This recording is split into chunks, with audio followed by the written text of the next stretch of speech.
Welcome to Raptorisms over Crystalis, episode 13. Where we last left off, I was going through the caves of Evil Spirit Island, and I got the iron necklace, but we still have a ways to go. So we're going to try to finish up this cave in today's episode, and while we do that, let's talk about the robot restaurants. The robot restaurant is, or should I say was, a famous tourist attraction in the middle of Tokyo, but I've recently heard rumors, and these are unconfirmed, but it seems that the robot restaurant is closing down for good due to the lack of foreign tourists in Japan during the pandemic. Assuming these rumors are true, I say good riddance to the biggest tourist trap in Japan.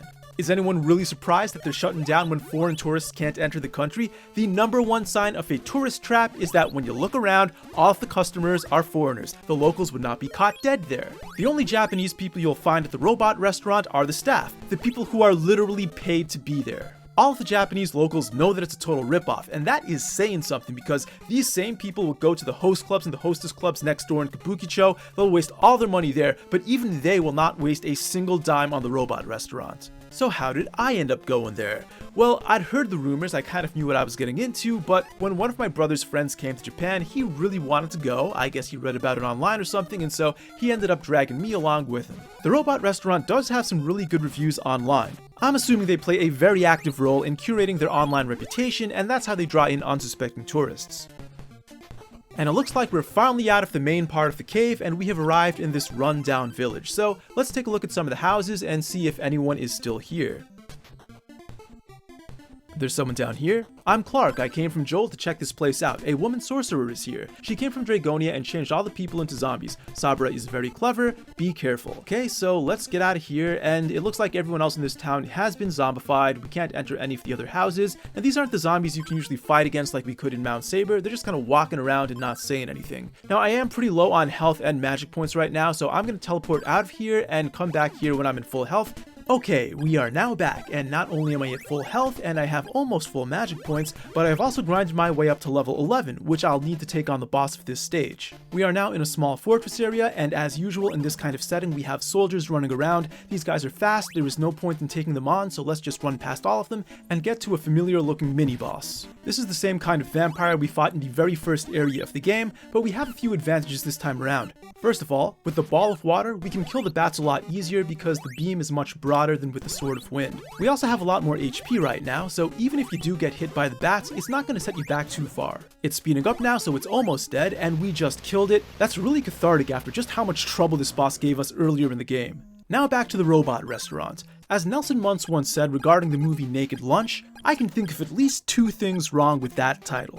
The so-called robots are just Chuck E. Cheese style animatronics on wheels, and it's not really a restaurant, it's more of a theater. You're mainly watching musicians and dancers performing under neon lights alongside these clunky animatronics. There is some entertainment value to the music and dancing, but the robots themselves are completely underwhelming. The single most impressive thing about the robots was their storage. How did they store all these slow, clunky robots in the basement of one building in Kabukicho? I'm still wondering to this day. Nothing else about the robots was memorable at all. But even that might be forgivable if not for the ridiculously jacked up prices. Japanese companies typically don't price gouge you as shamelessly as American companies do. You can typically go into a Japanese theme park or a baseball stadium and the prices inside might be a little bit inflated, but not insultingly so. But remember, this place was built to cater to foreign tourists, and so the prices for food and drinks inside are obscenely high. The ticket to the show itself was in the ballpark of $70, and if you don't hold back, I could easily see someone spending the same amount on food and drinks. It's no wonder the place went out of business without foreign tourists to prop them up. The whole thing is just overpriced, astroturfed Japanese culture. And what I mean by that is that it's not organic, natural, grassroots Japanese culture. It's just a gimmick that some entrepreneur thought he could pass off as Japanese culture to rip off gullible foreigners. You see, a lot of foreigners have this image of Japan having this really weird, zany, techno subculture, so why not just amplify that and give them exactly what they think they want? Jack up the prices, and that's the robot restaurant, or at least that was the robot restaurant. If they really did go out of business, nothing of value was lost. Now let's take a look back into the game because we're about to get up to the boss.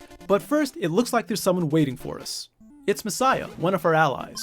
Help, there is a sorcerer in the back of this chamber. Well, don't you worry, Messiah, I'm gonna beat that sorcerer and get you right out of here. Well, let's head into the back chamber and take on the sorceress, who looks oddly like Messiah. I'm the real Messiah. This is a trap. Go away. Well, who am I supposed to believe? Let's try shooting her, and nothing happened, so she's probably the real Messiah. Let me try heading into the previous room, but I can't go back right now. I have no choice but to fall down this hole and end up back at the very beginning of this dungeon. We have no choice but to retrace our steps and confront the first Messiah we saw. Now, clearly I've played this game many times. Of course I knew this was a trap, and so I just went back there for illustrative purposes, but you don't actually have to go into the back room if you know what to do. In fact, the first time I played this game, I was reading a walkthrough that told me exactly what to do, so I never actually went into that back room until I played this game again on emulator. Anyway, this boss, Sabra, she's the second of Dragonia's finest four, meaning that she is vulnerable to the second of our four swords, the Sword of Fire, in the same way that Kabelske back in Mount Saber was vulnerable to the Sword of Wind. Let's equip the Sword of Fire right now with the Flame Bracelet, and as far as accessories go, we don't need to jump around here, so instead of the rabbit boots, let's put on the item that we just got, the Iron Necklace, to boost our armor. Let's heal just a little bit with a medical herb and also put on the Spell of Refresh. Now we're ready to take on Sabra, but how do we reveal her true form? Well, let's see what happens if we stab her.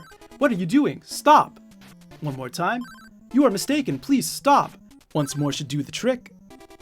Excellent. You finally revealed me. I will enjoy destroying you. I'm Sabra, one of Dragonia's finest four. This will be your doom. Well, those are fighting words, so let's charge up the Flame Bracelet and take her on. Unlike your usual sword beams, the Flame Bracelet unleashes an attack that stays in the same area instead of traveling across the screen. This means you do have to get relatively close to your target, but once you're there, you can hit him several times in a row. I'm going to be taking a lot of damage, but she's going to be taking more, so it's just a battle of attrition. That being said, I could be dodging much better. Her beams come at you at predetermined angles, so the farther away you are, the easier they are to dodge, but I want to get up close so I can use the Flame Bracelet. This is starting to get pretty ugly, but one more charge up might do it. Let's work our way in there, unleash it, and there we go. You've won this battle, but Messiah is still mine. Messiah, no! I'll see you in Goa, our main fortress. Ha ha ha. Sabra has now left the treasure chest containing the broken statue. What do you do with a broken statue? I have no idea, but maybe if we head back to the village of Joel, we can find out. So let's teleport right on out of here.